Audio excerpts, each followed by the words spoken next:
SRA 성경 낭독 및 강해 마태복음 23장 2부 외식하는 종교 지도자들에 대한 화선언이라는 제목입니다. 마태복음 23장 13절부터 24절까지 낭독합니다. 와 있을진저 외식하는 서기관들과 바리새인들이여, 너희는 천국 문을 사람들 앞에서 닫고 너희도 들어가지 않고 들어가려 하는 자도 들어가지 못하게 하는도다. 화 있을진저 외식하는 서기관들과 바리새인들이여, 너희는 교인 하나를 얻기 위하여 바다와 육지를 두루 다니다가 생기면 너희보다 배나 더 지옥 자식이 되게 하는도다. 화 있을진저 소경된 인도자여, 너희가 말하되 누구든지 성전으로 맹세하면 아무 일 없거니와 성전의 금으로 맹세하면 지킬지라 하는도다. 오맹이요 소경들이여, 어느 것이 크뇨? 그 금이냐 금을 거룩하게 하는 성전이냐?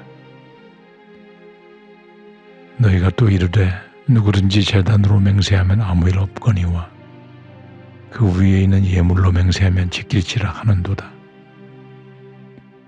소경들이여, 어느 것이 크뇨? 그 예물이냐 예물을 거룩하게 하는 제단이냐? 그러므로 제단으로 맹세하는 자는 제단과 그 위에 있는 모든 것으로 맹세하며, 또 성전으로 맹세하는 자는 성전과 그 안에 계신 이로 맹세하며, 또 하늘로 맹세하는 자는 하나님의 보좌와 그 위에 앉으신 이로 맹세함이니라. 화 있을진저 외식하는 서기관들과 바리새인들이여, 너희가 박하와 회향과 근처의 11조를 들이되 율법의 더 중한 바 의와 인과 신은 버렸도다. 그러나 이것도 행하고 저것도 버리지 말아야 할지니라. 소경된 인도자여, 하루살이는 걸러내고 약대는 삼키는도다. 아멘. 핵심을 정리합니다. 23장 12절까지 사람들에게 높임을 받고자 하는 서기관들과 바리새인들의 말과 행위의 위선을 지적하시며, 자기를 높이는 자는 낮아지고 낮추는 자는 높아지는 하늘나라의 큰 자의 법칙을 가르치신 후 이제 돌이키지 않는 서기관들과 바리새인들에 대해 구체적으로 그들의 죄악을 열거하시며 7번에 걸쳐 저주의 화가 있을 것임을 선언하십니다. 13절에서 첫 번째 저주로 화 있을진저 외식하는 서기관들과 바리새인들이여 라는 말씀으로 시작하십니다. 화 있을진저는 헬라어로 우아이이며, 이는 절망적 슬픔과 분노를 나타내는 감탄사의 표현이며, 예수님께서는 서기관들과 바리새인들의 위선과 외식에 대해 고통스러운 분노로 탄식하시며 저주의 말씀을 시작하시는 것입니다. 그리고 외식하는 이라는 원어는 휘포크리테스이며, 당시 헬라 극장에서 활동하던 배우, 연기자라는 의미로서 위선자라는 의미로 통용되었습니다. 서기관들과 바리새인들의 종교 행위가 대부분 하나님을 경외하는 경건함에서 나오는 것이 아니라 사람들의 눈에 거룩하고 경건하게 보이려는 교만한 마음을 가지고 인위적으로 행하는 것임을 지적하시는 것입니다. 그리고 그들이 천국 문을 사람들 앞에서 닫고 자신도 들어가지 않고 들어가려 하는 자도 들어가지 못하게 하는도다고 꾸짖습니다. 이는 7가지 저주 선언의 이유 중 첫 번째 죄목입니다. 몇몇 성경 사본에서는 이 본문에 이어 과부의 가산을 삼키며 외식으로 길게 기도하니 이러므로 받는 판결이 더욱 중하리라는 내용이 추가되어 있으나, 이 내용은 후에 첨가된 것으로 추정되어 어느 번역 성경에는 포함되고 어느 곳에서는 괄호로 처리되어 있습니다. 어쨌든 이 내용을 직역하면 왜냐하면 너희는 천국 문을 닫고 있기 때문이라는 내용입니다. 서기관들과 바리새인들의 일반적 죄가 위선과 외식이지만 그 구체적인 첫 번째 죄는 천국 문을 닫는 것입니다. 이는 그들이 율법의 본질을 왜곡하고 조상들의 전통과 유전을 율법보다 더 권위 있는 것으로 가르쳐 하나님의 뜻을 왜곡시키고 본말을 전도되게 하였기 때문입니다. 천국문이라는 원어는 천국입니다. 천국행을 가로막고 있다는 뜻입니다. 누가복음 11장 52절에서는 그들이 지식의 열쇠를 가져간 자로 묘사하고 있습니다.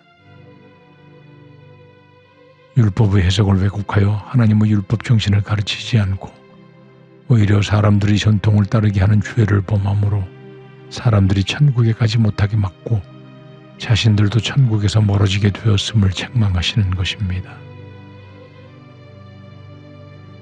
15절에서 너희는 교인 하나를 얻기 위해 두루다니다가 생기면 너희보다 배나 지옥 자식이 되게 한다고 말씀하십니다.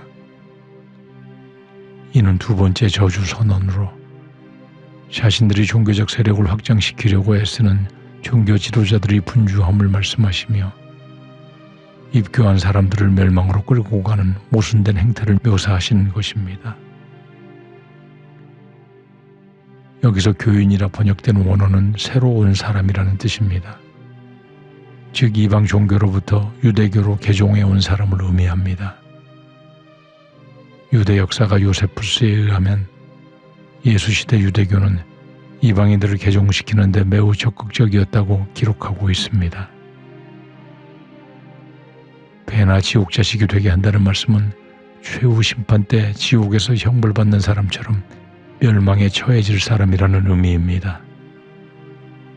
진실성이 결여된 위선적인 선생들에 의해 가르침을 받았기 때문에 하나님 자녀로서의 바른 도리를 전혀 알지 못할 뿐 아니라 이방적 습성에 더하여 선생들의 위선을 함께 배우니 가르치는 자들보다 배나 멸망의 자식이 되게 하였다는 말씀입니다. 16절에서 세 번째 저주 선언을 하십니다. 와 있을 진저 소경된 인도자여 너희가 말하되 누구든지 성전으로 맹세하면 아무 일 없거니와 성전의 금으로 맹세하면 지킬지라 하는도다고 하십니다. 이는 하나님보다 물질의 최고 가치를 두는 당시 종교 지도자들의 배금주의 행태를 지적하고 있는 것입니다. 소경된 인도자여라는 표현은 영적으로 어두워져 진리와 거짓을 분별하지 못하는 사람들이라는 뜻입니다. 이들은 성전으로 맹세하면 아무 일도 없다고 하십니다. 이 말씀은 성전을 근거로 맹세하면 중요하게 생각하지 않는다는 의미입니다. 유대 종교 지도자들이 민수기 30장 2절과 신명기 23장 21절 말씀과 같이 하나님께 한 번 한 맹세는 반드시 지켜야 한다는 율법의 내용에 더하여 하나님을 섬기는 것과 관계된 성전과 그 제단 등으로 맹세해도 좋다는 규정을 더하여 놓고 그곳으로 맹세한 것은 지키지 않아도 된다는 유보조항도 함께 만들어 놓은 것입니다. 그리하여 당시 유대 종교 지도자들은 이 점을 악용하여 성전을 근거로 무책임한 맹세를 하였고 이를 또한 사람들에게 가르침을 예수님께서 책망하시는 것입니다. 그러나 그들은 성전의 금으로 맹세하면 지키라 합니다. 원뜻은 성전의 금으로 맹세하면 빚을 지게 되는 것이다 라는 뜻입니다. 빚진 것을 갚지 못하면 채권자에게 노예로 팔려가야 하므로 이러한 불명예를 당하지 않으려면 반드시 빚진 것은 갚아야 하며 서기관들과 바리새인들은 성전의 금으로 맹세한 것은 이와 같으므로 반드시 지켜야 하는 것이라고 강조한 사실을 예수님께서 지적하시는 것입니다. 17절 이후 예수님은 이들을 우맹이요 소경이라 부릅니다. 우맹이란 어리석은 백성이라는 뜻입니다. 참된 율법 정신과 지식이 아닌 잘못된 가치관과 돈에 대한 욕망으로 영적 눈이 멀어버린 자들의 모습을 말씀하는 것입니다. 그리고 금과 금을 거룩하게 하는 성전 중 어느 것이 크냐고 말씀합니다. 성전으로 한 맹세는 지키지 않아도 된다고 하는 바리새인들의 가르침에 대해 금보다 그것을 거룩하게 하는 성전이 더 중요함을 단언하시며 그들의 가르침이 옳지 않음을 말씀하는 것입니다. 금 자체는 거룩함이 없으며 하나님께 바치는 용도로 사용될 때 비로소 거룩하게 되는 것임을 가르치시는 것입니다. 18절 이후에 제단으로 맹세하면 아무 일 없거니와 예물로 맹세하면 지킬지라 하는도다고 말씀합니다. 제단이란 희생제물을 잡아 불태우는 단이라는 뜻입니다. 예물이란 선물을 의미하나 하나님께 올리는 제물이라는 뜻으로 사용되었습니다. 앞서 말씀하신 성전과 제단 그리고 금과 예물을 대구법으로 말씀하시며 본질을 망각하고 성전과 제단의 가치까지 전도시켜버린 유대 종교 지도자들의 탐욕스러움을 강하게 책망하시는 것입니다.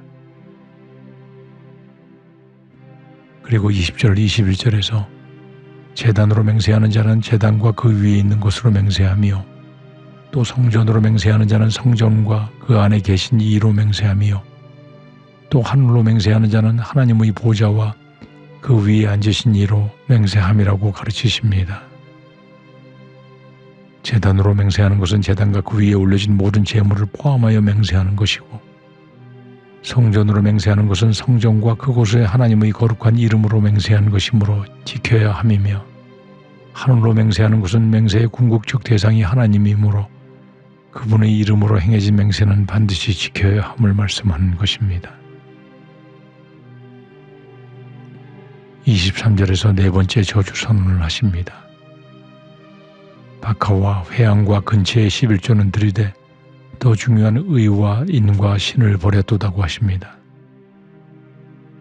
이는 사소한 것은 취하면서도 참으로 취해야 할 율법의 근본 정신을 버리는 영적 사악함을 지적하시는 것입니다.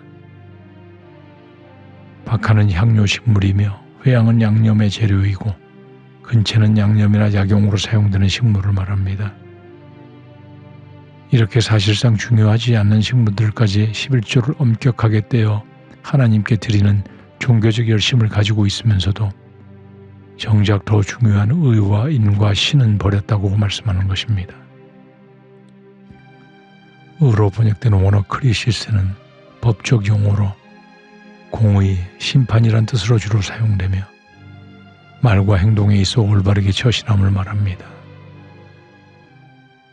인이라 번역된 엘레오스는 자비와 긍휼함을 의미하며 신이라 번역된 피스티스는 믿음과 신앙이라는 의미로서 하나님께 대한 인간의 확신을 말합니다.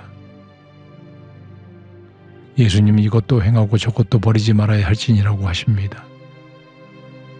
11조를 드리는 외적 행위와 율법의 근본 정신을 지키는 모든 것을 포함하여 말씀하시지만 문맥의 흐름상 후자가 더 중요함을 강조하고 계십니다. 24절에서 하루살이는 걸러내고 약대는 삼키는 도다고 질책하십니다. 하루살이라고 번역된 것은 팔레스타인 지방에서 포도주에 번식하는 모기류를 말합니다.